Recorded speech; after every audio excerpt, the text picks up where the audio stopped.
Hello, everyone. I'm Jim Garrison, and I want to welcome you to day 115 of Humanity Rising. Humanity Rising is an initiative of Ubiquity University and over 300 partnering organizations, which arose out of the depths of the pandemic as really an offering to people of goodwill everywhere in the world, so that daily we can come together and share our experiences of what it's going through as we traverse this pandemic, how we can come together to share our solutions and hopefully scale them globally, and how we can confer so that we are enabled to enhance our strategic effectiveness. Because one way or another, we have to make sure that the world beyond this pandemic is far more sustainable and healthy and resilient and healthy and in alignment with natural systems than it is today. We're in this mess because we haven't been paying attention to the earth, to the mother, to the natural processes and systems that gave rise to humanity. And so this week, we've dedicated the entire 5 days to a programmatic theme that has to do with how the world can bounce beyond, not bounce back. To go back to business as usual would be catastrophic for human sojourn on planet Earth. We've got to bounce beyond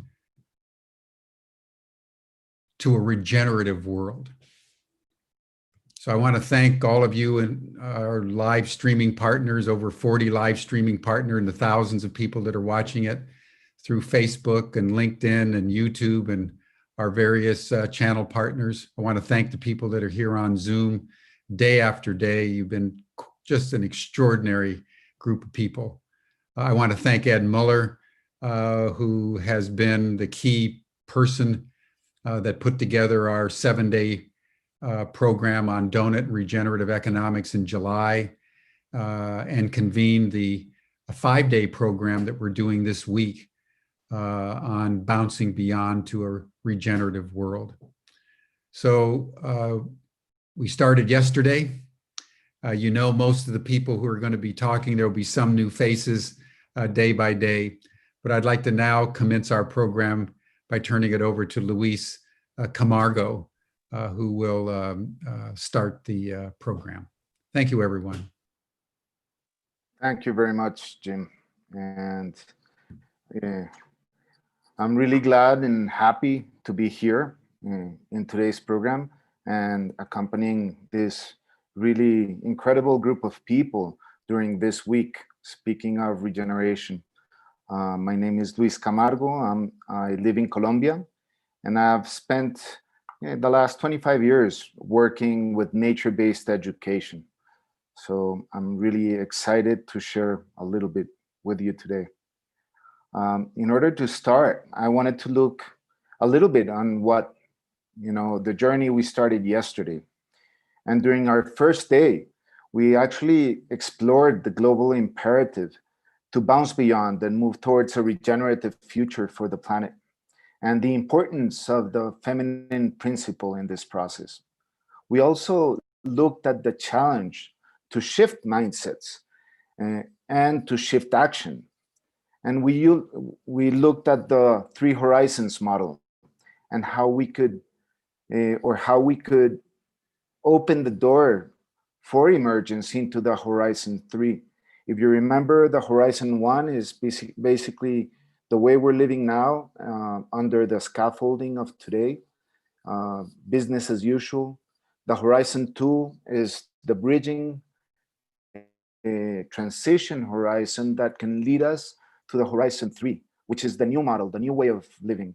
And we're focusing on a new way that's based on regeneration and how we can really create a regenerative world.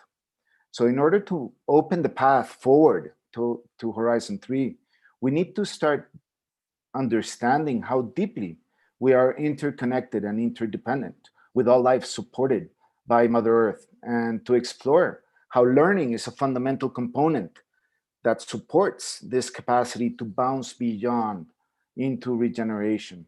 And this will be our main focus today.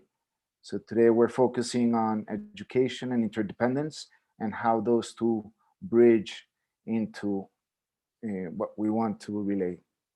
And I wanted also to remind you that this space is yours. So make sure you use the chat box and the comment spaces in the different mediums to bring your ideas, your questions, your thoughts into the conversation. Make sure you can also use the Twitter feed and use our hashtags regen and bounce beyond. And that way we can follow the conversation and bring it in to the whole day and tomorrow and the next days and continue the conversation with you guys.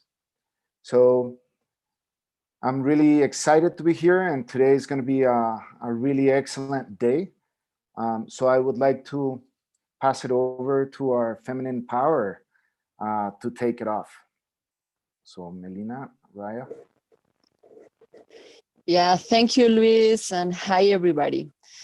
Today, I'm going to bring a profound, deep connection with the theme of today, which is regeneration. And I'm going to do that with Raya. So yesterday we talked about this connection with the body and connection with who we are at the first place. So I would like to start asking you to start feeling your body and just to be comfortable where you are. If you want to close your eyes, you can do it. If you want you just to pull down a little bit your side, it's okay as well. And we are going to go through a feeling of what is going on there, what is going on here. And maybe some noises are there, maybe some people are close by and we can feel it. And we can just turn our sight into our body and just let everything else to go. And be in your body, feeling comfortable enough to just try to feel where it is, the space that your body is taking and occupying. And then remember an injury you had at some point in your life. Where was it? In a leg, an arm, your chest, your back, maybe a finger you cut. And remember that part. And remember that it was painful at some point when you got injured. And now remember that this part healed.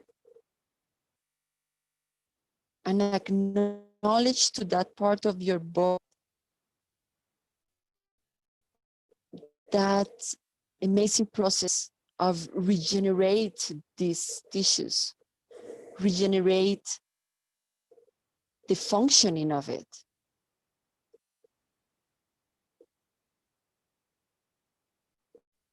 And acknowledge that your body has this knowledge, has this wisdom of regeneration. And yes, it was painful at some point, but it regenerated. Wow. It's like a down and then an up. It's like a flow, a rhythm of the body in order to regenerate and to keep functioning as it must and it means to be. So there are some more pains now in yourself, probably, about the crisis we are in, or about personal pains that you had been passing and feeling. And it's okay, we all have it. But remember that the pain and paying attention to that is the way that life will start to regenerate it. trust your body and trust the wisdom of life in yourself. Trust that this knowledge of generation is already in us. In this amazing technology we have for free. We are alive and we have these amazing capabilities just inside ourselves. So be okay with having pains. Be okay with feeling different of a super happy all the time life, you know. Just accept yourself how you are, with that body, with those feelings, with those intentions, with those understandings and misunderstandings. Life is all we have. This is all reality. This is all the life we have. So observe it. And if you have some points where you're resisting to be in contact with life, acknowledge that resistance. Don't resist the resistance. Just acknowledge the resistance. It is okay. We have been educated in a first horizon perspective. So just host yourself with love, because life is taking care of us. Life is there. Life flows through us. So be okay with that regeneration power we have and try to expand it through your body and bring it through your body, through yourself, to you and maybe for others too. Maybe we all have these regeneration capabilities. So try to connect with that capability into others. And feeling this regeneration inside yourself, this life power we have. Just hold it there in your chest for yourself. Breathe in and breathing out. Holding there and open your eyes, feeling that capability of your body to regenerate. And opening the eyes and keeping feeling your body. Raya will bring us some images to keep imagining what we can do through with this capability. Absolutely. Thank you, Melina. That was beautiful. And yeah, I will continue the journey. Heidi Mai, and good morning from New Zealand, everybody. It's an early morning down here, and I hope your days or evenings are going fabulously. I'm just as excited to be here today as I was yesterday, and I'm just as excited for the rest of the week as well.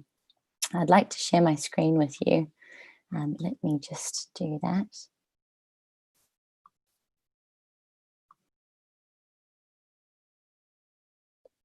Brilliant. So today I hope to connect you with the second energy of regeneration, assisted by a visual journey. This is an energy which draws upon the excitement, the possibility, and the potential for a radically positive future. This energy calls upon us to become creators, visionaries who are bridging the gap between dreaming and doing. As creators, we are able to see subtle patterns and to make connections between seemingly abstract things. In a world that is functional and hardwired for logic, creativity is the force that cultivates magic. Creativity is playful, joyful, and expressive. It invites us to imagine a world of new possibilities. Creativity is the spark that makes the impossible possible. We must all be creators who think outside the box and find opportunity in crisis. The truth is, we all have the power to build an abundant future. Imagine a world where human beings live in greater harmony with each other and nature. In this world, all of our baseline requirements for a thriving existence are met within the limits of planetary boundaries. I'd like you to really imagine this. We have effectively transitioned to low carbon technologies, and our economy is powered by renewable energy. Our food is grown using regenerative systems, and resources are respected and restored. Healthcare and education are more affordable and more easily accessible. Housing conditions have been universally improved, and people live with a greater sense of community. Diversity is celebrated, and there is a fair distribution of work and income. Our governments are representative, and our leaders respected for their integrity. We honor the wisdom of First Nations people, and our young people play a key role in maintaining life on Earth, fueled by a deep love of learning. These commitments have reversed the effects of climate change and pollution. Biodiversity and natural landscapes have regenerated, and our oceans and rivers are clean and teeming with life. At this stage in our development, this depiction is not our current reality, but we can secure it as our future. Collectively, we face many issues of our own creation, and we have a choice to make. Will we continue to support the current systems which contribute to a compromised planet, or will we decide to adopt a new, regenerative paradigm? Positively shaping our future is not only possible, but essential. The actions that we take today will determine the opportunities for generations to come. People all around us, the world, are mobilizing towards this new vision. As creators and regenerators, we are changing the narrative from one of despair to one of hope and inspired action. Thank you so much for listening and for participating in this short visual journey with me. I hope that these images and these words have inspired a certain feeling and motivation for what the rest of today and the rest of this week continues to be.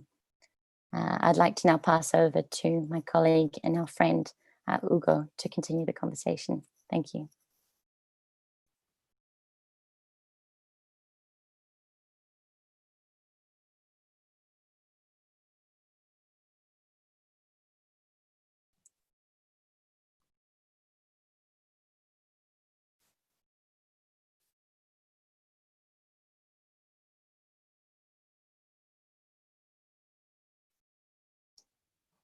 Thank you, Raya. Well, it's really a big journey, and I think every journey is unique. And so let me try to get into the interdependencies and how important they are, and how can we analyze them from a nature perspective. In my case, I've been doing this from my own experience in a local, in a bioregional, in a global level as well. So to me also sounds like a story that is before, now, and the future. So my name is Hugo Araujo, and in my family roots we have different generations of positive transformation, as I call it, because that's the way my family is in terms of trying to create change in society as a positive change. So in 2001, I graduated from my university, and it was a system thinking engineer. So I've been in system theory since then in like a very deep way. In 2007, I quit my multinational job to be in a field experience, finding successful business alliances in Latin America. And in 2009, I ran my first purpose-driven hybrid business with an impact evaluation system that is still creating value in the market. In 2011, I started my biomimicry studio in the Coastal Dune. It was a 4-year experience, like a full immersion in a bioregion and creating bioart. in 2017, back in Belgium. I created a platform of collective intelligence that now is present in more than 150 countries and 3,000 cities around the world. So I think as a local and as more, as I was getting deeper into this kind of thinking, I also thought about the indigenous and if I am indigenous or not. And as a local of a place, I feel completely indigenous in all the places that I'm living. But also realize that their perspective of the indigenous people, like the First Nations kind of people, they were being undermined by our own perspective. So maximizing profits was killing nature, short-term thinking, killing this perspective on different generations, and the economic growth was killing the balance of nature. So in terms of biomimic, I'm more into the business and digital, and I am a biomimicry professional. I'm a second cohort globally, so I'm opening this field for lots of my biomimicry pioneer peers. And I'm part of different kinds of digital communities with biomimicry. And I really want to share this because I said if what it is about sharing from the experience, then I think that if you know a little bit more of my everyday life or the kind of things that I do, then you will realize what kind of things could be done as well in nowadays. In El Cuyo, when we went to live to nature to the Biomimica studio, we went deep into biomimicry and we learned about different organisms from the science, and we're trying to put together all this knowledge base for the bioregion on its own.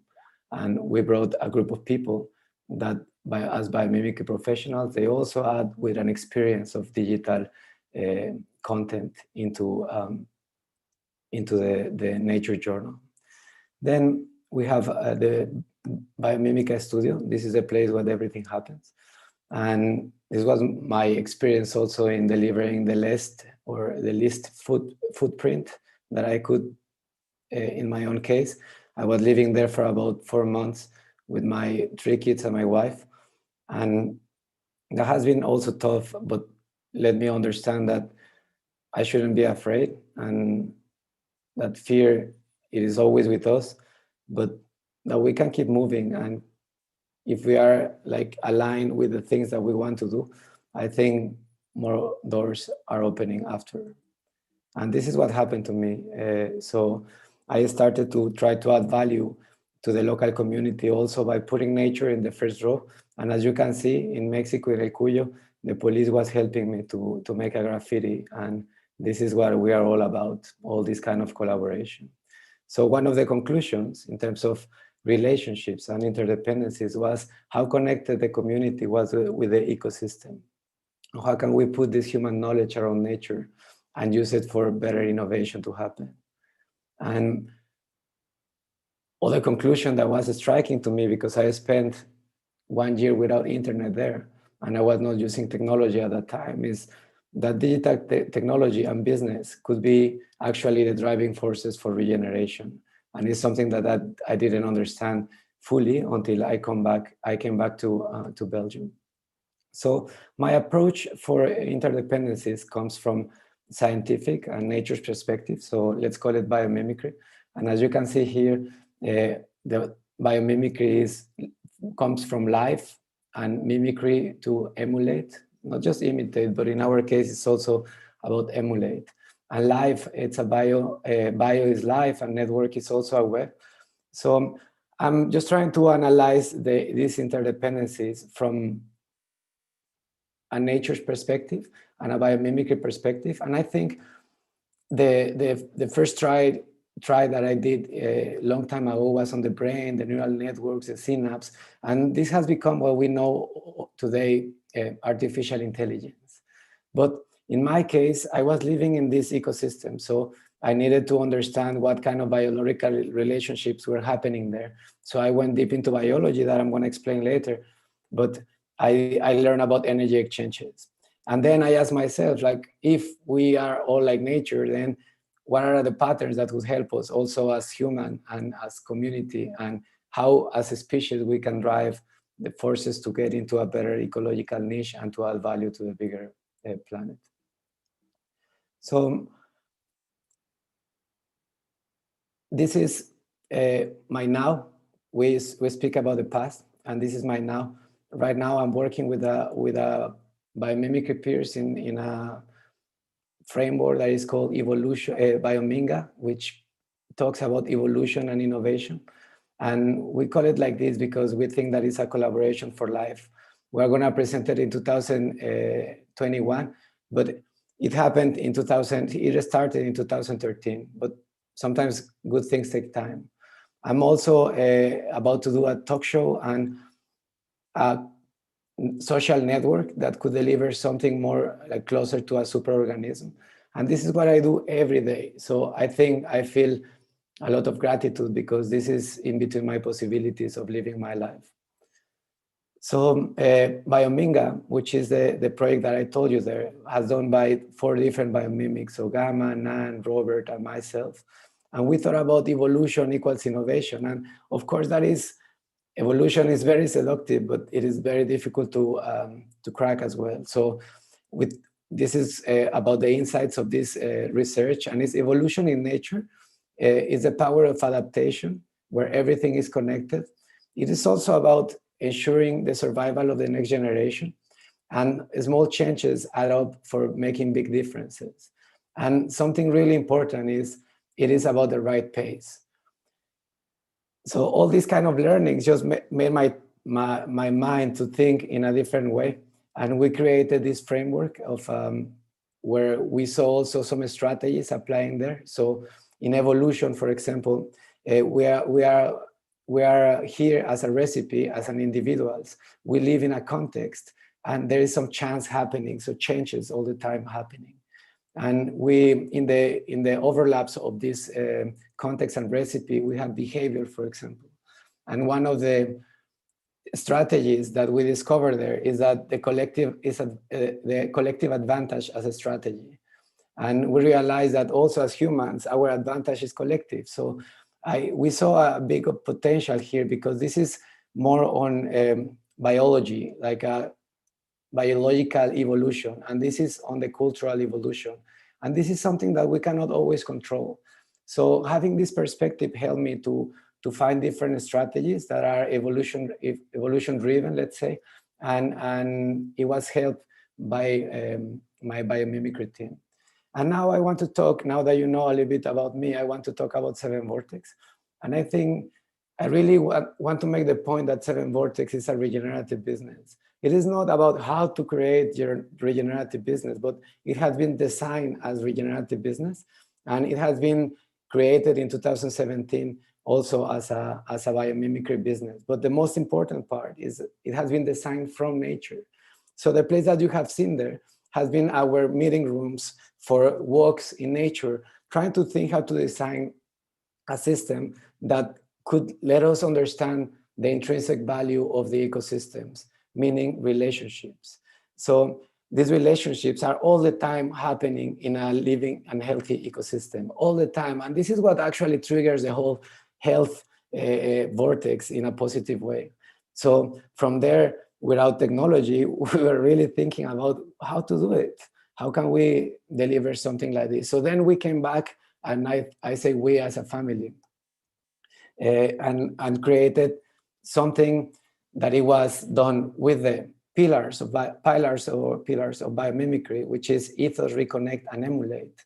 So in biomimicry thinking, we don't think that it's a good idea to apply our minds to war, for example. So we prefer to have a highly ethical values and emulate and reconnect also with nature.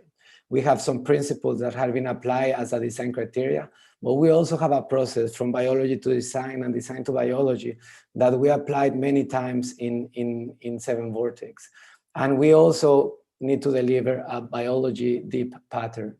And this biology deep pattern is about the ecosystems, how they work. So let's say we create something as an architecture that will be informing the collective intelligence, that will be spinning and fostering, enhancing the collective intelligence, for pioneers as a curation tool, for communities as an inspiration source, and for organizations as information system. What is all about on this? What is different in this case? Because sometimes it looks like just as a mind mapping tool, but actually what we can see here is that in nature, the deep pattern, the biology behind it, goes into biological relationships. And we have 9 types of energy exchanges. So if we have a plus, minus, and 0 as energy exchanges in between 2 different organisms, organism A and organism B, we will have 9 types of energy exchanges. And in biology, we name them in 6 different ways. So these 6 different ways are represented here. So my biggest learning and my aha moment at some point was also, if you have plus, minus, and 0, and our computing system and also accounting system is more on zeros and ones, then we need to evolve this part to make it also with minus. So we have these 3 types of energy exchanges, and as a different of system thinking, it is just a causal loop. This is a relationship in between both.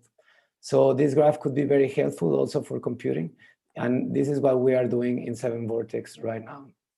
So having this understanding of the relationships, we can see them here illustrated. So receives benefit is plus, 0 not affected, and minus is harmed. And right now, let's say humanity has a predatory relationship with the planet, and this is what we want to have regeneration happening, in going into a plus, and as a species being able to add value to the system. So our bet was to go from isolated information to connected knowledge, and this is what is happening right now, but we also needed to lead the way forward in terms of narrative and nature-based thinking. So we used these energy exchanges to map also, or to visualize in any given ecosystem, the energy exchanges. And this kind of perspective, we believe, could give us more an airplane perspective, or a space view perspective, or an eagle-eye view perspective of the things that we're doing. And this also, as well, a great tool for us. So right now, our impact in terms of, let's say, we see this also as a bio-art piece that aims to empower perspectives, local perspectives especially. And right now, it is present in these cities, and these are our numbers in full transparency. And it is very interesting to see these cities as big mega cities and global cities, these countries as well happening. And we have now more than 126,000 bubbles and curators. So Daniel Wald participated here, Kate Raworth here. Here I'm closer to the RCN. So all these things that I'm doing on my own now are just having a ripple effect, because I started to do it a long time ago, and now it is there. So going from this platform into what I'm actually working as a project right now, it's about metabolic earth. So if I can put this video is 3 loops of 1 year of NASA, and just put it in 3 loops, one after the other. And as you can see, there is some kind of filtering happening here. So that made me think about the planet as a metabolic being. We might not understand exactly how it works, but we need to start looking at it as something that actually kind of breathes or filters. And then I went into why I always feel that we are not understanding the planet, because sometimes we think that the south is around here, but this equator, it's actually the horizontal axis of our bioregions and our planet. So this is where we should pay attention in terms of as a system, if it's from a planetary perspective.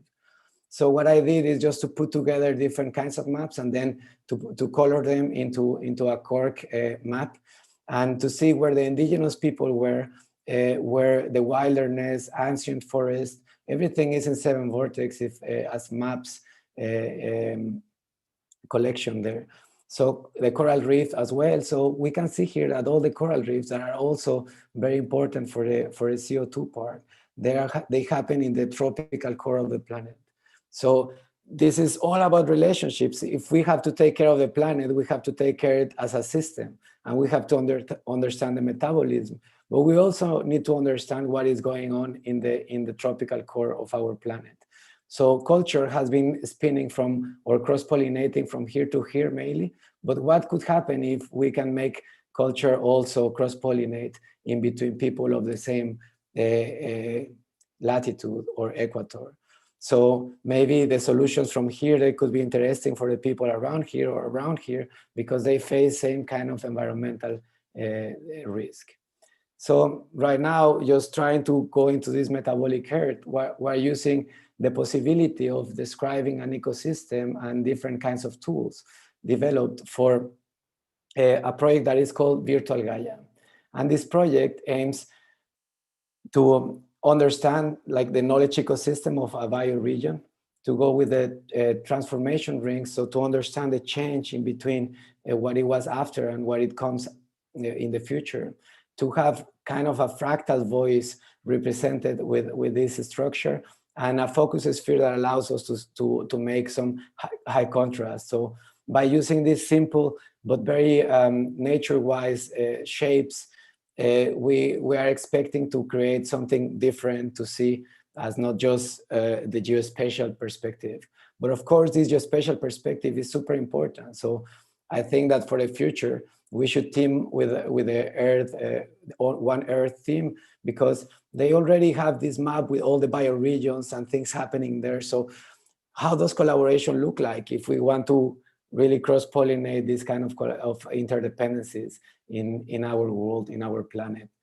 So how can we create this interdisciplinary knowledge? So then we go back into interdependencies, and interdependencies is also metabolism. But what is the purpose of metabolism? How does it work? And I've been just asking to myself these questions, and having the opportunity to speak with some biologists around it, and some friends from this network, Stuart as well, gave me some insights on what kind of things do you look into a metabolism. So it is about energy and materials. It is also about our relationship with the context as organism and ecosystem. It is about the actions that we do in consumption, but also in conversion. So we really need to be aware of what is the conversion rate that we do for our energy and our materials. Is it worth it to do it for something that you are going to be burning afterwards, for example? If are you taking care of the material in the right way or in the best way possible? So how to gather all this metabolistic perspective and make it work for a system in terms of a virtual Gaia. This is what we are building together as a team for a system. And also in the future, like we are trying to push the boundaries on, we need to look where the things are happening right. So if there is a healthy ecosystem, that should be the best benchmark to invest, because that is the healthiest way of surface that we have in the planet. So if we can just connect that part with the eyes that we can put on the ground, then I think there were going to be many new and open doors for us to be able to exchange energy with the locals, but not in the way of really being invasive and trying to live there for something, but really in the way that an economic metabolism in place will be healthier and with a lot of power in general. So let me just go for this educational shift that we're thinking. And I did this summary because I thought that as educational shift and as education is one of the really important topics in our conference, and bouncing beyond is what we need. So this is where we used to be, or where we are in some points, and it's thinking as a machine, like as a vapor machine that actually is driving our economy. But hey, let's go into nature and let's just think more as nature, because this is the context. So as more aligned we are with the context, as better relationships we can harvest amongst us all. So from maximize to optimize, from linear to ecosystemic, from competition to collaboration, and actually deliver something interesting like nature, optimize, ecosystemic collaboration. And this is what happens in all these networks that I've been studying so far. So this is a representation of a biomimicry day or biomimicry projects that I'm working in. And I think this is very important to say, like, when we are talking about interdependencies, so the relationships in between, I think we need to add also this intention of having positive ecosystems. It is not just something like spiritual, it's also spiritual, but it is also something very tangible. So as business, and we need to understand the value that we're adding to the bigger system and how this value could actually be aligned with our own energy. And so guys, I don't know if please jump in. Now is the conversation time, so feel free as you want to be here. That was magical, Hugo. Every time I work with you, I'm startled with new and different thinking. And this is incredibly important for the journey we're in this week. We really need to rethink what we're doing, and the way you're setting it up makes it so easy to rethink. Open the floor.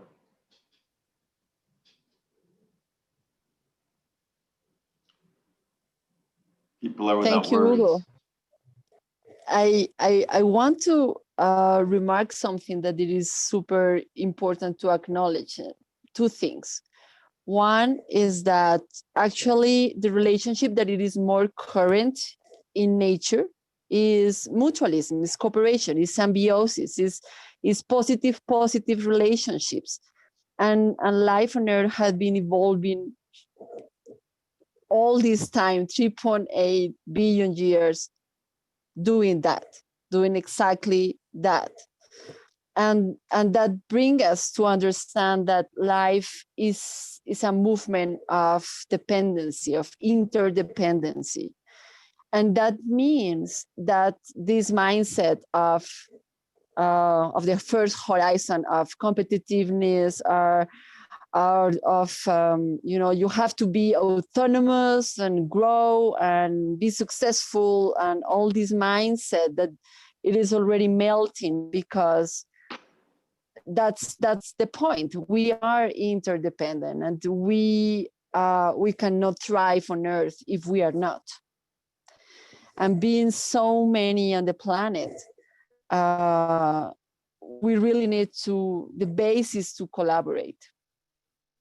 That was one thing that arrived, that emerged yesterday in the chat, that the foundation of all changes is to learn how to collaborate, is to learn how to be interdependent. And I think that brings us to the point of looking at ourselves on where I am not doing that, where I am pushing myself so much that I am bringing too much pressure to just being alone. And that's the resistance I was talking before. We have all these kind of patterns in ourselves. So we really need to track those patterns and just smooth them, like being very gentle with ourselves to bring that knowledge, that interdependence, that deep connection, that deep reality of being on this planet. And we can connect from everywhere. We can connect from a building of concrete building, because life is in ourselves. We are alive. So this is kind of putting attention more into what it is really happening in ourselves and in our relationships, and how we are dealing with these interdependencies, that just trying to criticize the other side and say, oh, we have so much poverty in the world and this system is just. So when we do that kind of criticism, we are not watching how we are managing our own energy in order to make interdependencies positive. So that's how I understand what Hugo said about bringing the attention. What is our impact in this, and how we are managing this being on Earth. So super clear, and thank you, Hugo, because it was really powerful presentation as well. I don't know if someone else have something to say. Yes, Hugo, thank you. Beautiful presentation. And the beautiful thing about your work is that it's relational. Seven Vortex is a way to think visually about relationships, about living processes at all different levels of scale, and to connect them and allow people from very different perspectives and worldviews to map together and understand the things that they see in a similar way and things they might see in a different way. And all of those maps are valuable, and they help us to connect, as Melina was saying, connect with those we might think of as somehow opposing or obstructing. Perhaps if we map together, we can realize that there are shared Horizon 3 pathways, even though we seem to be so entangled in this wickedly complex set of problems, that together we can find pathways through, map those in detail, create knowledge systems in detail. I see your work as part of the operating system for planet Earth.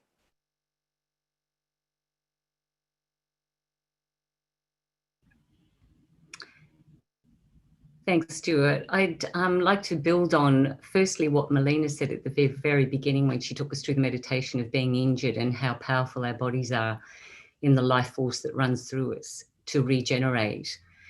And whilst we are all globally faced with COVID, what for me is very apparent is that it's heightened our awareness of what our outrageous or outpaced sense of independence, how it produces isolation. And I don't think I made that connection until I was in isolation on my own, because I realized that my independence that I was raised with being a strong woman in the world and having agency, how isolating that was, how separating that was, until I was hit with the isolation of COVID. And I think many people, what is special and moving about your work, Hugo, and what everyone's saying is that if it isn't the awakening of the moment, that we can't do this alone, and it was said in the chat yesterday, that we are dependent on each other and we need our agency. And that's the paradox. We need our agency to go out into the world, to take action, to speak out, to bring justice. And at the same time, we need each other. It's why movements and people go into movements, because they share values and they work together. So I think that for me, it's this awakening more than ever before that we have this opportunity in COVID to recognize what independence does. It separates, isolates, and its singularity, versus regeneration that is possible will take all of us and our connection. And that was so beautifully represented in the mapping. But I think at a very embodied personal experience, we're now feeling the importance of nature and the importance of these messages that Mother Nature gives us of how we all need each other. And we have to reach out and speak to each other and hold each other and work together to regenerate our own souls and our own systems and reconnect to Mother Earth. So thank you, Hugo, so much. Hugo, we have a couple of wonderful observations from the chat, perhaps you could respond to, wondering about pace and how quickly this kind of regeneration can happen. Is it a very long-term evolutionary process over 7 generations? Is it something that can happen almost instantaneously as we begin to connect and see together? Yeah, so let's talk about pace. And I think pace, what I mean and what I understood is it is about the right timing. So sometimes we need to go fast and sometimes you need to go slow. So for example, some organisms in nature, they make their metabolism to go in a slower pace, and they can live longer for this reason. So it is really about how you are locally attuned and responsive to your place. And I think that gives us a space of living the reality. I don't know if it's really about so many generations, but really about doing it right in the present. So what I think is, I learned from business is that business is about today. And that's why they are so powerful. And this is a force that if we can harvest on it, like really building value for today's world, I think you can create business value around regeneration. And if you do it right since the beginning, if you have the right values, then the opportunity is there for you, which is not the same case for the rest. And what was the second question, or the second part, Stuart? Yes, if we think about large systems change, when is it evolutionary over long time periods? When is it almost instantaneous, like a phased transformation in physics, where you can completely change the magnetic system over seconds? Yeah, well, it makes me think in epigenetics that we saw it in our evolutionary strategies in bioming as well, because then context could actually change your genes in a certain way that makes you do something. So there are a couple of things there, but the one that I like a lot in terms of decision-making process is bioluminescence, because in bioluminescence you have the Hawaiian bobtail squid that needs a light organ to erase the shadow in the hollow seas of Hawaii. So this organ, it is in symbiotic relationship with the host, and during the day releases some kind of a population, but then during the night, especially in full moon nights, because the shadow is really clear, so it has to project light from the belly organ or as an organ and erase the shadow. So this process happens for bacteria inside as achieving a certain population density. So I also like to think that in cities like Mexico City, for example, we have such a heavy concentration of people that maybe we are just getting into the right numbers for being a light organ. And when I think about this, I also think about critical connection. So we've been thinking a lot about critical mass, so 50 plus 1. But when I see business, so Wall Street started maybe in the Netherlands, maybe in Manhattan, but it is all from small communities that are pushing into some kind of change because they also have a clear purpose. And most of the communities in nature, they work because of a shared purpose. So I think the opportunity in regeneration is that we can all have a shared purpose and still trying to do good. So yeah, well, there are going to be some things that we need to measure, some things that we need to understand, and some other things that we need to feel and to live. And I think if we are based on respect, but also enhancing communication channels, maybe we can create some change, but that's going to be local, I think. And by happening local, one ecosystem at a time, we can create like this tissue in nature, because everything in nature is modular and nested. And once that touches the other part, then it gets together. So it is not like our arms, actually. They can stick back if we let it grow. So I think this regenerative potential is there, and it is up to each and one of us to get it there.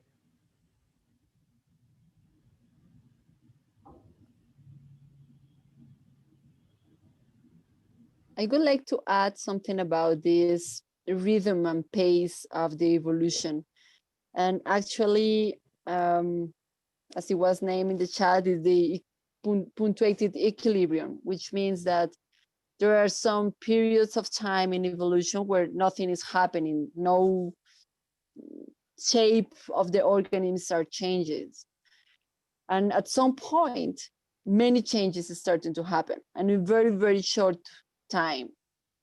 And that means that that with epigenetics, we have been seeing that we can change a species in just one generation, which means that our children could be already part of another species, which is really powerful because it gives us the power in education of really educating for another kind of humanity. And this is what is our goal, you know, like to real have an evolutionary path, and trying to not to build it or create it or just, like letting it happen, but co-creating in the interdependencies that we have with our Mother Earth. So big part of this journey is to being able to listen what Mother Earth is trying to tell us about that evolutionary step. We will be talking more about evolution on Thursday, but for me is super key part of if we are really changing, is almost as watching each step at each moment. What are we doing now? And how this now is connecting us through time. And this is quantic and this is biological, but the most important, attraction of everything is how we are interdependent. And through this interdependence is like we want to be sure that this feedback loop with you is open. And I think that we already gave the list of hashtags for #Regen and the Google Doc link. And it is very, very important for us to open those channels to hear from you, because right now, with these understandings, we are creating a wave of evolution between all of us and all around us. And we are many of us now. So to hold this space of being able to, to create these connections, it is super important, as just Hugo said. So we had some chats from yesterday and some messages also. And I don't know, Carolina, do you want to Sure. To help us a little bit more about this? I am still ingesting such beautiful conversation. And then I'm supposed to tell you about feedback loops and why we thought it was important to bring it to the table. And there are many ways and many topics around feedback loops. There is reciprocity, there is the whole topic of open systems theory, and so many different ways to look at the same components, but it's basically the idea around how we communicate, how we interact within ourselves and towards the outside world. So,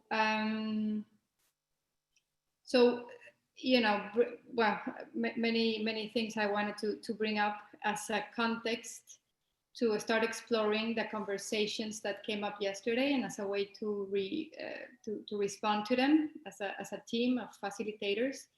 But I just wanted to share something that I think we can use for this conversation that we're gonna have right now.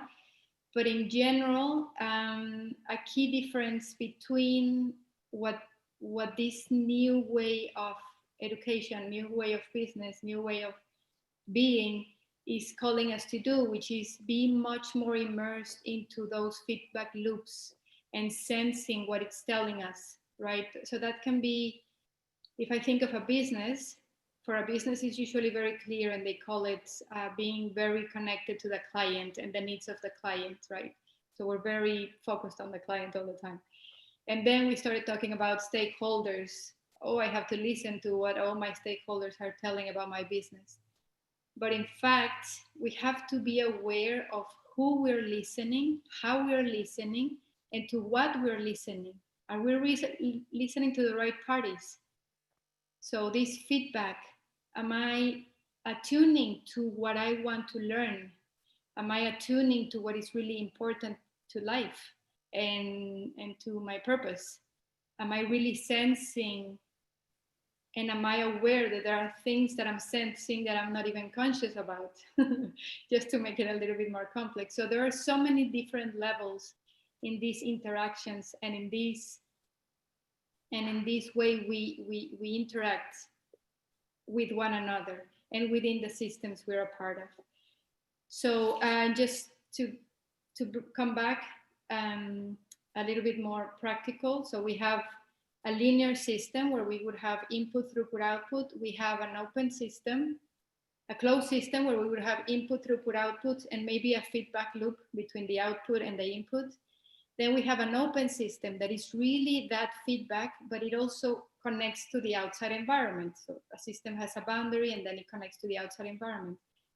So a living system is an open system, of course, but then a living system has this extra quality that creates conditions conducive to life. So what that means is that this open system has a purpose. So it's not just an open system for the sake of being an open system, that we can just be super attuned. That's great, that's one of the components, but life has evolved in a way that it is meant to create more conditions that lead to life. Those open systems that have existed in the past that are not so attuned to that purpose or that fact have already gone extinct or have not been there because they don't go with the way life works. Anyway, so I wanted to share that. I wanted to share the topic on, on homeostasis. So homeostasis is the maintenance of a steady state in a system by the use of feedback or control processes. So a system internally is able to maintain its function, and it's constantly learning through feedback loops of information how to adapt and how to evolve and how to, incorporate all that information. So can we think of systems that don't have healthy feedback loops, and how that, so the health of the feedback loop is so important, and paying attention to that feedback loop is a very good indicator of the health of the system itself. So for example, if we think of stress, what it does to our body, what it does, it adds noise to the feedback. So the body is not able to heal itself properly and to work and function properly because the feedback loops are interfering, are misled, are having misleading information coming back to the body. So can we think of other feedback loops that are unhealthy? And that makes me think a lot of social media, for example. So social media is designed to give us feedback of what we already think. So if we're not careful and we're not conscious, we start believing that what we're saying is totally true because we are choosing to believe a feedback that comes from social media telling me that what I already thought was okay versus the feedback from nature, for example. So a more true source, I would say. And I would say, I'm going to talk for all of us here in terms of biomimicry and in terms of trying to connect to some wiser truth, is that we want to be aware of to whom we're listening to, right? That's the first part. So the antenna part, what do I want to connect with? And then the second part is, how do I integrate it into my life, into my body, into my business, into my education, right? And Luis is gonna tell us more about this education part in a moment. Anyways, I took a little bit longer to introduce us to this open space of feedback, because this was intentionally, this whole event was intentionally designed to listen to everyone that is watching as much as possible. Through the different channels, we tried to open as many channels as we could. So Melly, if Melly and Stuart, I know you were very active in looking at the feedback and comments from the people we're co-creating this with.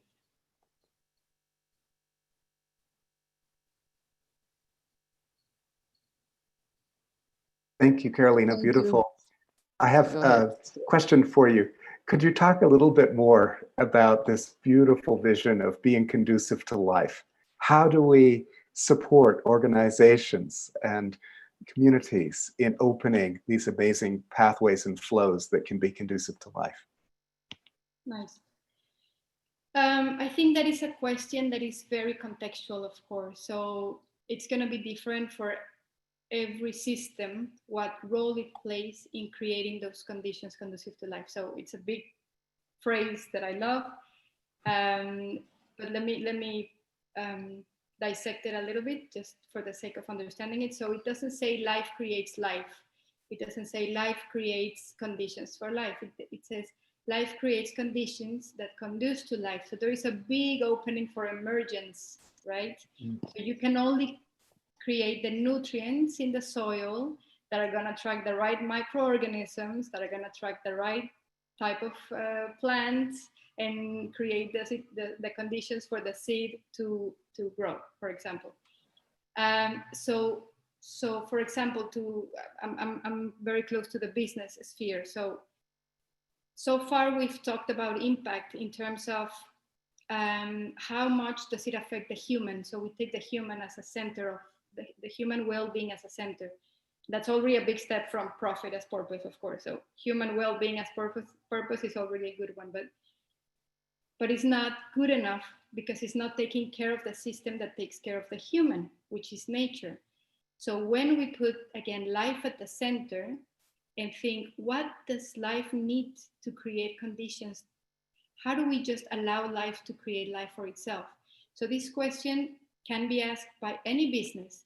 And instead of having your impact assessment being CO2 emissions and other types of footprint and job creation and I don't know what else, you have your own metrics and your own qualitative and quantitative monitoring systems that talk about how am I creating conditions for life to keep doing what it knows how to do, right? So, and it could be reduce CO2, perfect, that's a big one, okay. But it could be, you know what, in this situation, I see a loss of diversity in the community next door, in the indigenous community, and cultural diversity is so important and I have a role to play. So in my context, for my type of company, this is what would yield to the best conditions conducive to life. I may have extended too much. Sorry. Thank you. Meli, you wanted to touch one or two of the questions from the audience before we go to Luis?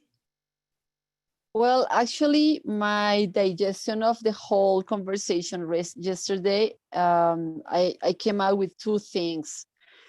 One is kind of a need or an recognition of we need to reverse this and we need to change this, like kind of a hurry and a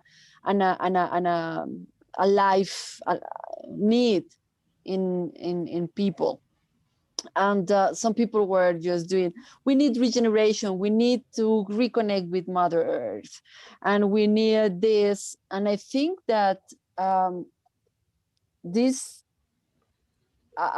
I am hearing is that we are asking to understand how to reconnect deeply and how to understand at all these levels. And if you have seen and observed, we have been touching individual levels, collective levels, and system levels, which means the economics, the policy, and how we can, let's say, create this impact we are needing.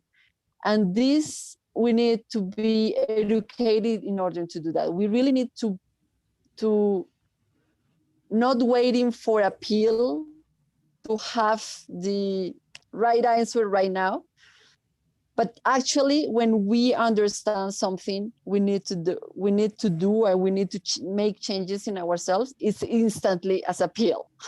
But the process is actually to let life to be in ourselves, understanding these kind of things. So I think that it is super important, not or step beside this idea of having the right equation to change everything and to regenerate everything.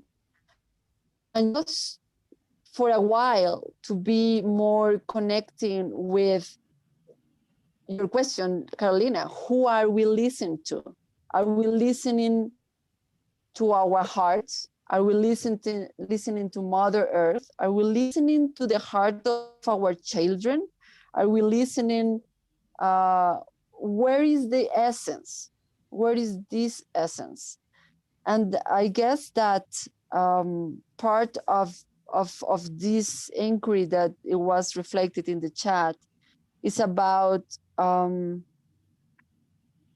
who's listening the voice of life, and how we will let life to be part of the system. If we are creating conditions conducive to life, we are trusting that life is intelligent, that others are intelligent. So that brings us back to us saying, okay, we don't need to take control of everything. So how we can reverse this kind of, or mirroring this kind of thoughts and paradigms, mindsets that are out there. So we can just say, okay, I'm listening. What I am listening this in myself. I'm listening this on earth. I am listening this in this community I trust and I feel, so I can find my place. And finding my place, I am what I am. I am, and being what I am, make the whole thing to be interdependent, to run by itself, to self-organize, to run on life principles. And that's like a taking the surf, you know, like oh, okay, I can stand there, but we have to keep trying this surfing model, and we will stand on the table at some point. So I think that to be in contact deeply with nature is a big part of doing this. So I want to let you listen, Luis, because he has an amazing experience that will share with us about being with nature. So Luis, please go ahead with your presentation. Thank you, Melina. And I'm a bit out of words. I feel as if I was in the midst of a planetary sunrise. And this actually, as you were speaking, I found the first picture taken of Earth as the Apollo mission went behind the moon. And this is the first Earth sunrise that was ever seen. Soon to follow was the next picture of the blue marble, which is famous because it was the first time we felt and we realized we were really living only in one planet, and all of us living together in a system that's interconnected and interdependent, all in that blue marble. So in the sunrise, something that's fundamental to me, and I was thinking this as you were speaking, is how the songs of birds and the whistle of the leaves in the wind when they hit the trees reaffirm the potential of the day to come. And in thinking of this, I wanted to invite you for 1 minute, and you can close your eyes or not, just to sit comfortably and bring your mind to a special place in nature for you. Try to recall the most special place of nature. Once you're in this place, try to recall the details. What does it look like? What colors predominate? Is it warm? Is it cold? Take a deep breath. Look around, see who you're with. Do you go there by yourself, or is a place associated with more people? Look at all the species that are around you, visible or hidden. And bring this place to your heart. Try to recognize its power. And allow yourself to recognize and identify what it makes you feel. How do you feel when you're in this place? And as you're bringing those words into your mind and heart, thank this place for all it does for you. Be grateful for it, and you can open your eyes. For me, going to my favorite place like you just were, is not only physical activity, it's a mental activity. It's a sense of being. And I've done this quick visualization with people around the world. And usually these are the words that come out. So if there are words that are special to you, please feel free to bring them in the chat and say how this special place makes you feel. And this is really important because it brings back the idea and the essence of us being nature and how important nature is for our well-being. If you look at these words, peace, calm, love, joy, freedom, happiness, tranquility, nature and these special places are really the essence of what we call home and what we can call our Mother Earth. Because look at the words, and the words are the feminine principle of the earth, the caring of the earth, embracing us. And with this in mind, and thinking about education, which is my focus for today, I've been thinking on the role of education in order to bounce beyond. And for me, education to bounce beyond, comes, or the realization for this came from my personal experience. When I went to school, I went to study engineering. I did a Master of Fine Arts. I was clearly confused, jumping all around, trying to find a sense of purpose. And in the process, I made myself one question, which was, what is the most important thing, or the thing that has brought the most value to my life that could mold my duty to all life? And the answer was so simple that it almost scared me. It was the opportunities I had when I was a little kid to be in nature, and the essential feeling we just felt.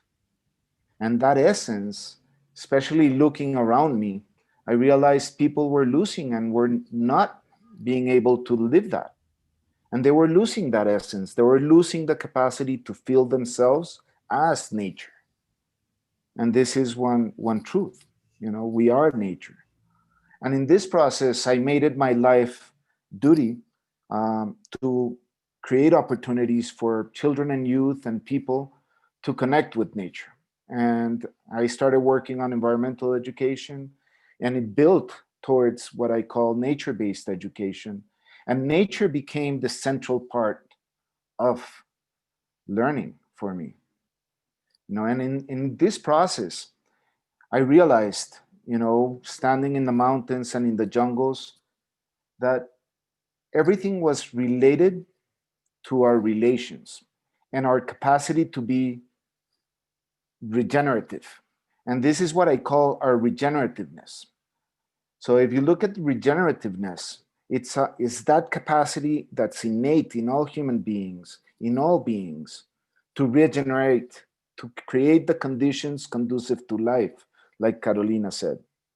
And this regenerative capacity allows us to explore different facets, to deeply connect with nature and the system, and becoming our interbeing, or our one, becoming one with life.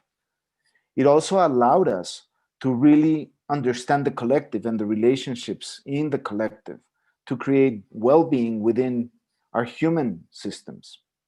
Additionally, it allows us to create and recognize the importance of diversity to generate resilience, both cultural diversity and biological diversity. So this was really important for me, understanding this. And as I understood this, I realized, relationships were the guiding part of it. And I think, as Hugo mentioned, interdependence is the recognition of the relationships that are in between all life. And thinking as an individual, I realized that, there's 3 levels of relationships that are critical. My relationship to me, my relationship to others, and my relationship to nature. And these three types of relationships were lost in the educational process. We were being taught about external things with no emotional connection, but we were not really exploring our three levels of relationship. So education was losing one of its main purposes, which was to enable the capacity for us to be regenerative. So this is a rupture that we have right now. And in order to heal and to start moving towards the horizon 3 or to bounce beyond, we need to recuperate capacities in education to allow for regenerativeness to come in and come with us. You know, if remember, Gregory Bateson said wisely, the major problems in the world are the result of the difference between how nature works and the way people think. But education is focused to develop at how people think. So that's, you know, that is a critical aspect we need to really look into. And being able to thrive, you know, it requires us to start becoming aware of these three levels of relationship and how they interrelate with each other in such a way that we can find a common goal. And that common goal can be what I call universal well-being, which would be the path towards creating harmonious relationships between the self, society, and the planet and nature. So this is something that's fundamental in the way I think. So in order to do this, we need to rewild education. Why do I say rewild? It's because as we contained education with the industrial era, and if you look at, you know, history, education was affected by military actions and the need for obedience. So we need to break those walls that try to contain us and rewild it, let it go free. Nature must become the canvas for learning, must become the teacher and the artist, because nature is what we are and it's what we will be if we let ourselves. So shifting also towards learning experiences that explore our relation and natural learning environments, which we can, you know, by which we can be inspired and from which we can learn about nature's wisdom. So we can learn how to be collaborative. We can learn how to create mutualist relationships. We can learn how to thrive. Because thriving ecosystems and nature have a lot to teach us about collaboration, balance, harmony, and mutually beneficial relationships. And also, as I mentioned before, about the feminine principle of care. Mother Earth, this is the essence. We care for all living beings, and if all living beings care for life, we thrive. It's not very complex, but it requires us to let go of a lot of the limiting beliefs and barriers that we have. So as children are born and ready to learn and to become, you know, we need to allow them to guide, or we need to allow them to roam and explore and discover and promote and guide them in learning in nature, in the world, touching, feeling, sensing. And this is really important because in order to realize our interbeing and bring education into this process, we really need to activate all the senses and activate all our capacities to learn. So we need to activate emotional experiences, sensorial experiences, and intellectual experiences and knowledge, wisdom coming from the past, the present, and towards the future into our capacity to understand. Let me show you. So the only way we can do this in education is if we release and rewild education. If we go into nature, if we go into the world, if we touch and we speak with indigenous communities, with other cultures, with an open mind, with an open heart, and using all our senses. And the last thing I wanted to share, it's here, give me a second. is that, nature becomes that center for learning and education. And education needs to start helping us, establish that strong relationship, because the two weakest relationships we've lost is the relationship with nature. As we separate from nature, we lose that, and the relationship to ourselves, because we're in function of an economic model that wants to create things outside. So we're seeing huge problems associated to these. So we're seeing depression, we're seeing a loss of sense of place, a loss of sense of belonging, of purpose. And this is the relationship of us with ourselves. But we're seeing all these environmental problems. This is the relationship of us with the planet and nature. And we're seeing, conflict and violence all over the world. And this is our relationship with ourselves, with others. So as you can see, it is critical to bring it together. We can start with ourselves, with others, or with nature. But nature serves a huge role because nature is neutral. Nature is something that, as you experience at the beginning, brings peace and brings that Mother Earth feeling of embracing and caring. So if we use nature as the main portal to understand our interbeing, it's going to be really powerful. And to do that, we need to help education foster deep connections with nature. So connections that are significant, that allow us to fall back in love with Earth, that allow us to become empathic with all life in the planet, and allow us to start feeling our essence. Additionally, we need education to start helping us awaken our naturalist spirit. And the naturalist spirit is our capacity not only to sense and recognize and identify plants and the things in the world, but also to see the invisible, to see the relationships, to start identifying the energy shifts and movements that Hugo mentioned.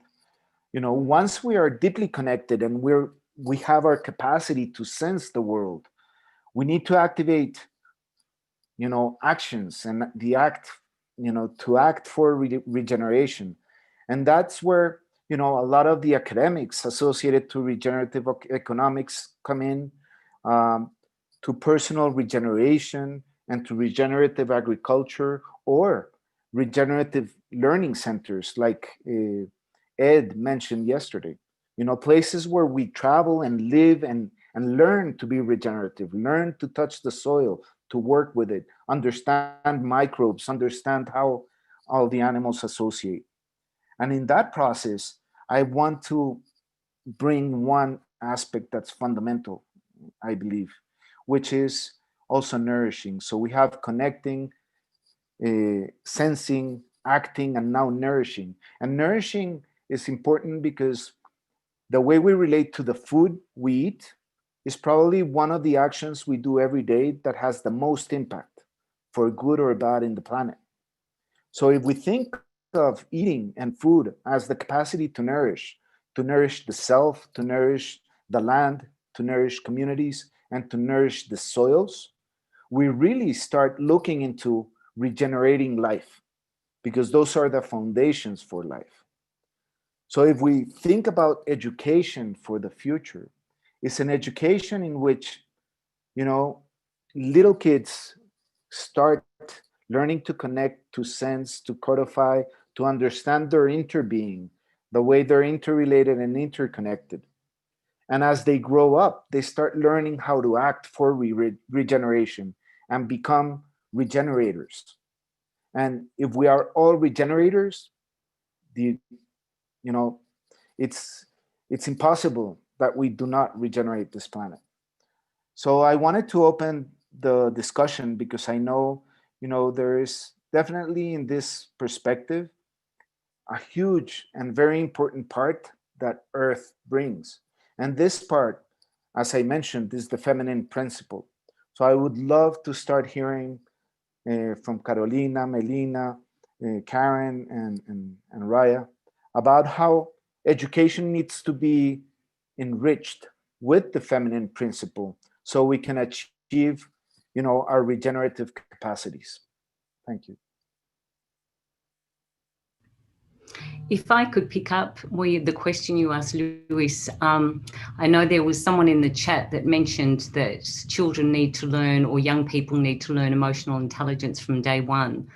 But I actually think that might not get us there. My sense is that we need to introduce feminine intelligence, exactly what you said. And the feminine intelligence comes from the source of birth, life bringing life bringing life to life. That's what a healer does. That's what a mother does. She wants the full potentiality of her child. Not that a father doesn't, but it's innate in a woman and in her biology.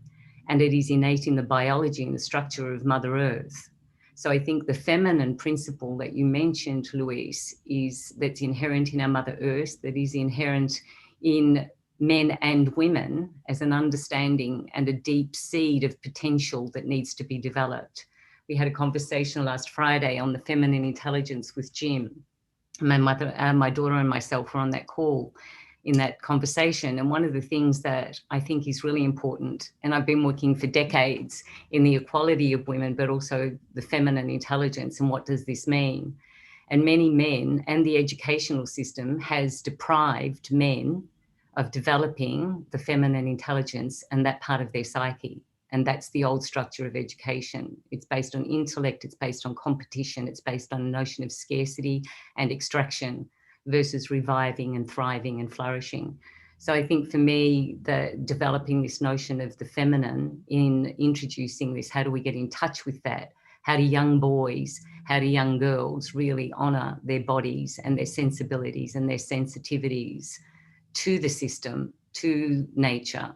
And I think, as someone else said, how do we do this in inner cities? We have to stimulate and activate the senses through smell, through touch, through food, and remind us that we're sensory beings. If we can't get to nature, we have to do it in other ways in the cities. So I really just appreciate what you were saying, and bringing it back to the feminine principle is a very, very important one that we bring into the system, because the patriarchal system has denied that in women and men. So I'm not speaking about gender. It's about the qualities that we need to restore into our human psyche.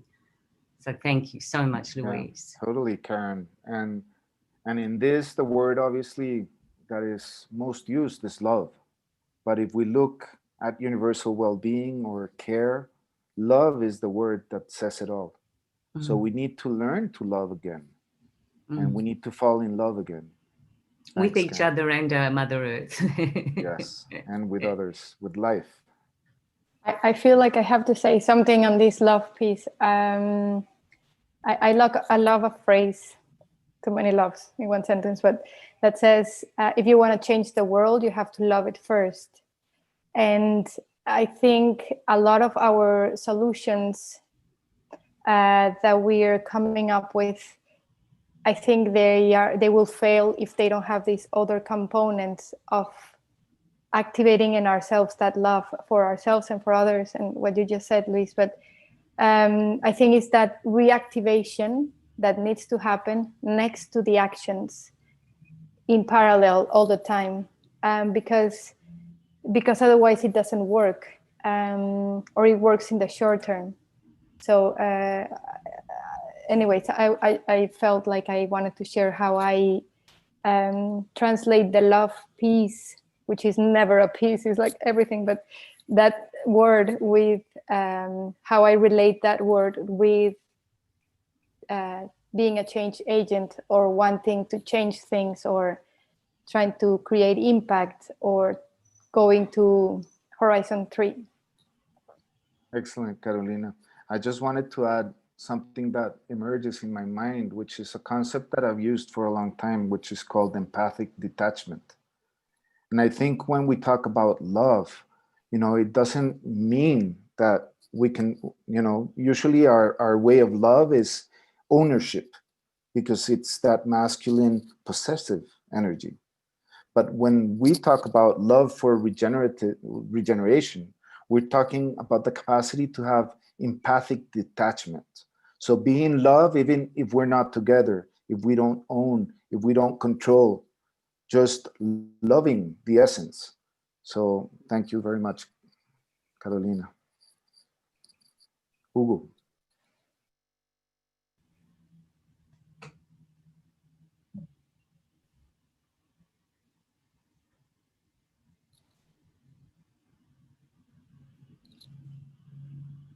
Okay, I want to bring something that I heard on Friday from the discussion on feminine energy, and connecting it with Carolina, what you expressed about love. Rebecca said that actually when she was feeling more attuned with the feminine intelligence was at the moments when she was driven by the common, by the whole, when she was acting towards a common purpose and a commonality. And for me, it was like I was exactly feeling exactly the same. And it was like a thank you for putting in words, because it is actually big part of this feminine intelligence. How we can relate with the common. And that put us in interdependence. And it put us into relationships and love, and being in this network of loving interdependence relationships that bring us this empathy that Luis was talking also about. So to regenerate and to regenerate education, we are connecting into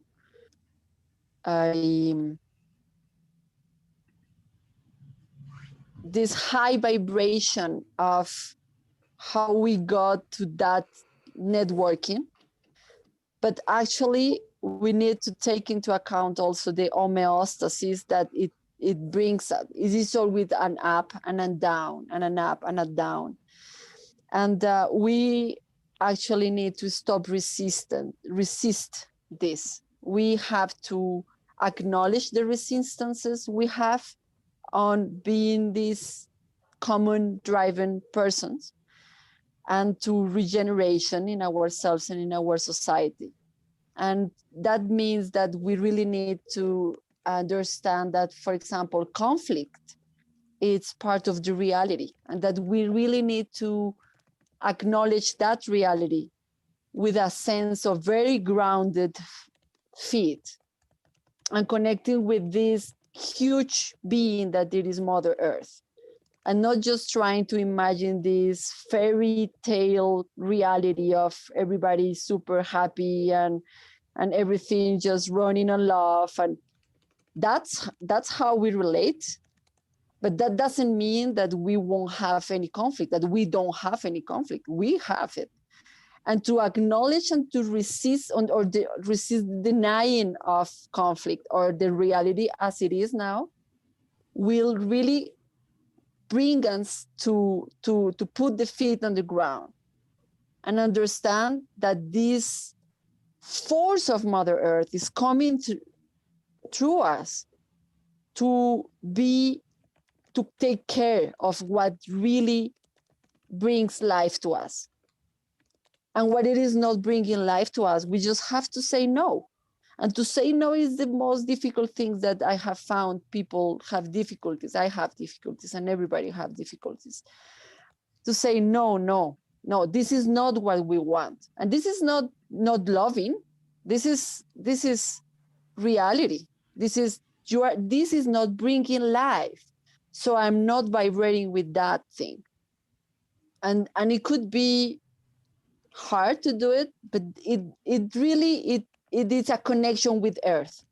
It is what is bringing conditions conducive to life, and we are connected through our feet to this planet, and this is what it is, and we have to be brave enough to love at that point. This is bringing us in a very powerful and really beyond of what we have as idea of love, of what we have as an idea of an ideal future. This is beyond. This is real. This is reality. So let's go for it. Like this, really go for it. Luis, what you shared was beautiful. And I think it left us all in a space of serenity and connection and love and life, and my profound gratitude to you. And I'd like to bring you into conversation with the great poet Robinson Jeffers, who wrote these words about 70 years ago in Big Sur, California. He said, "I entered the life of the brown forest and the great life of the ancient peaks, the patience of stone. I felt the changes in the veins in the throat of the mountains, a grain in many centuries. We have our own time, not yours. And I was the stream draining the mountain wood, and I the stag drinking, and I was the stars boiling with light, wandering alone, each one the lord of his own summit, and I was the darkness outside the stars. I included them. They were a part of me. I was mankind also, a moving lichen on the cheek of the round stone. I have fallen in love outward." And Luis, you have done this beautiful work for many, many years with hundreds of young people. You have helped them to fall in love outward. We all owe you such a debt of gratitude. Thank you very much. And I think the earth is the one that brings the love and the magic. So, Hugo, I think we're coming to the end of the day. So maybe why don't we look to see what happened today? Or Ian, what do you want to say? I wasn't going to surface this, but after what Stuart has just said, and after what you said, Luis and Melina, I think I'm going to. I'll keep this as short as I can. When I was 13, I had an experience where the universe presented itself to me, and the words just described by Stuart from the poem was exactly what happened to me. There wasn't an expression to explain what that was when I was 13, but it's now called a transcendental experience, and it happens to quite a few people. Everybody thought it was all a bit odd, except for one person who said, if you were in a Native American culture, it would be a signal that it's time for your vision quest. And you would be sent on a vision quest. At which 13-year-old Ian said, really, I don't know what that is. Eventually, I went on the vision quest. And I sat, first of all, I was given a day and a half of coaching and guidance as to what the vision quest is about. And I was told very plainly that the purpose of the quest is not to find some kind of emotional release or ecstasy. The purpose of the vision quest is to find the power and the wisdom inside yourself to serve others. That's what you go there for. I sat for 4 days and 4 nights in a circle just described by tree stumps and twigs and things up in the mountains, 10,000 feet up in the mountains of Utah. And the only things you're allowed to take with you are the clothes that you stand in, a roll of toilet paper, a sleeping bag, and a tarpaulin to keep you dry if it rains. Oh, and 4 gallons of water. That's it, nothing else. No writing influence, no reading, no clock, nothing. No food for 4 days and 4 nights. And you were given 2 very simple instructions.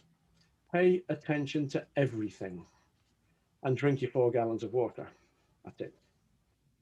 And you're not allowed outside the circle, and you don't see anybody for the 4 days and 4 nights. It's completely solo. And you're taught a stomp dance so you can ground your experiences of what's actually happening.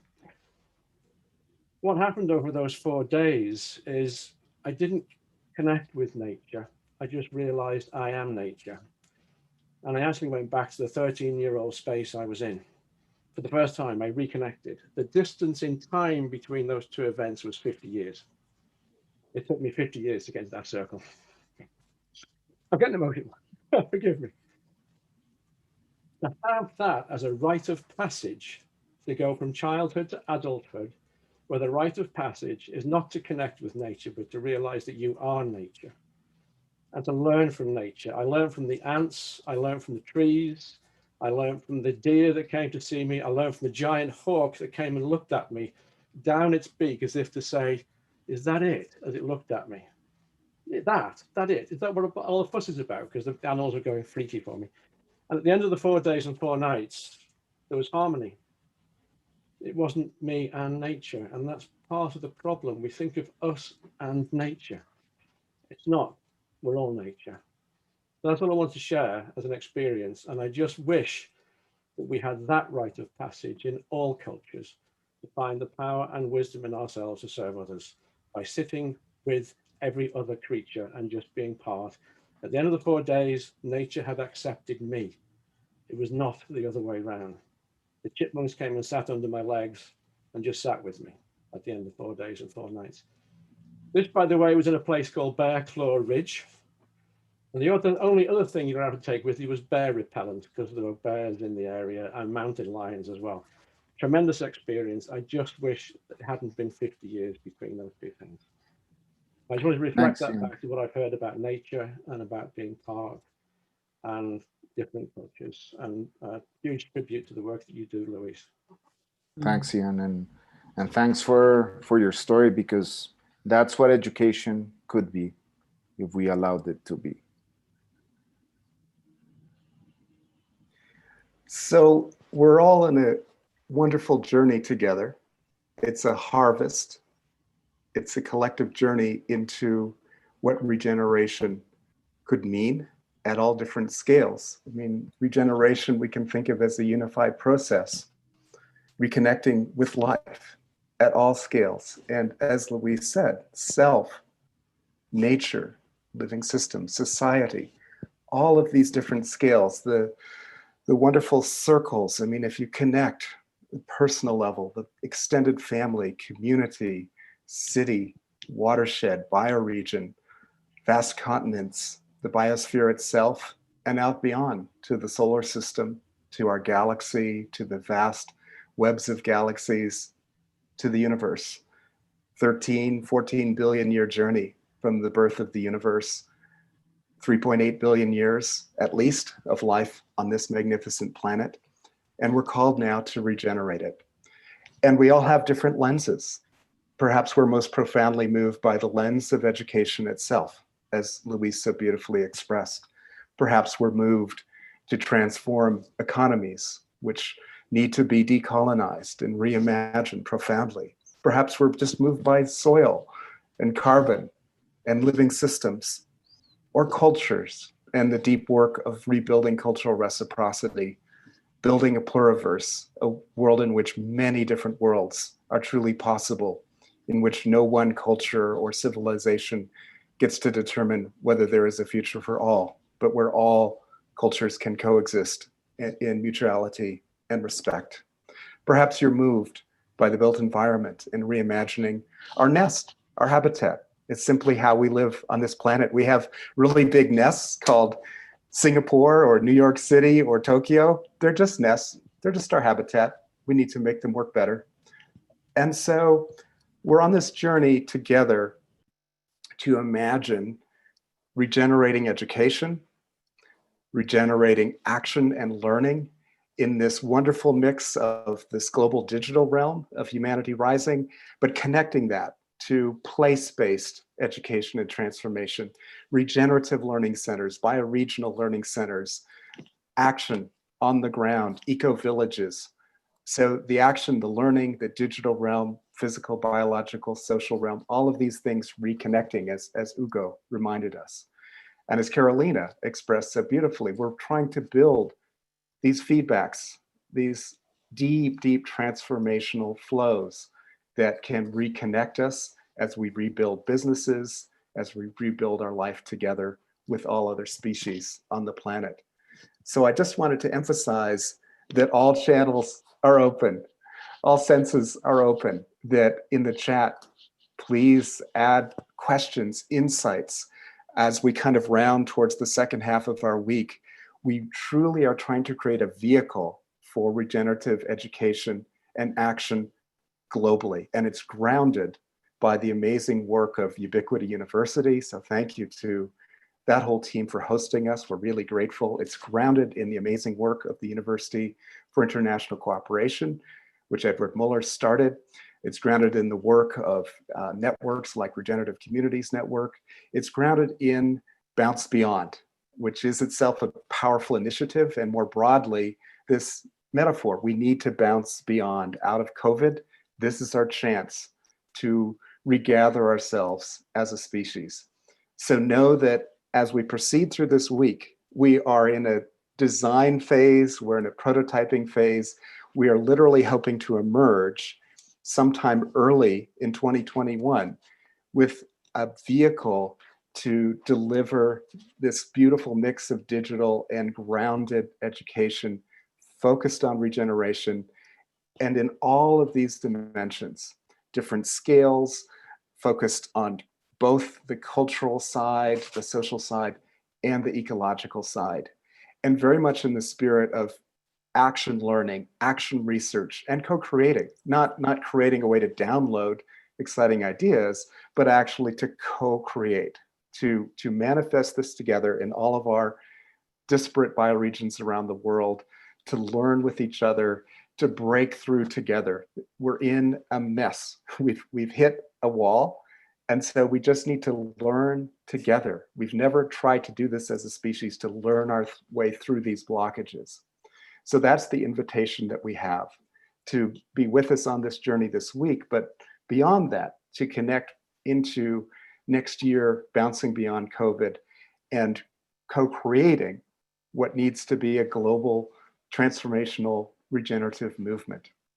So we're so grateful that you're with us this week, and look forward to maintaining connection, well beyond the next few days. And please bring those questions, ideas, seeds that we can gather and harvest and reflect back, and so that we can create things that will be of immediate value. And as long as we stay connected, we can then transform together and grow these transformative networks.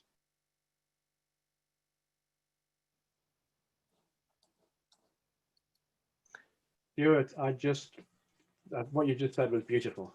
And adding to it seems frankly a bit of an insult. Well, there's a word that I learned that comes to mind, which is reperception. And we all say that perception is reality. What is real for us is what we perceive. So if we don't shift our reality, we have to shift our perception. And I hope that what this whole effort is about helping us all reperceive, because if we do that, we will re-realize, and we will actually shift our reality. And if our perception shifts, then our reality has to shift. And that is what I hope this journey is about. Oh, Jim, beautiful. back to you. Back to you, Jim. Well, thank you, everyone. This has been a second tour de force. And just a very, very quick comment. I think the essence of yesterday and today is that if the human race is suffering one single thing, it's nature deficit disorder.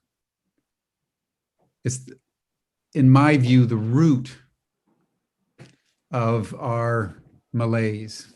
When you cut yourself off from nature, you end up cutting yourself off from everything else, because you cut your umbilical cord. And so I really want to thank all of you for I would say, the mythopoetic way that you have stitched the human nature symbiotic relationship back together again. And I was struck, Louis, when you were doing your PowerPoint, that your PowerPoint was a series of geometric images. It's like the language of nature is the language of sacred geometry. And that's the language we now have to learn again. So thank you all for participating. We'll continue this grand program tomorrow, Wednesday, and then Thursday and Friday. So we're just building day by day a crescendo of commitment for a regenerative relationship with our Mother Earth. And this has been inspiring. So see you everybody once again tomorrow, same time, same station, here on Zoom and across our channel partners at 5:00 p.m. Central European time. Bye for now. Thank you, everyone. Beautiful session.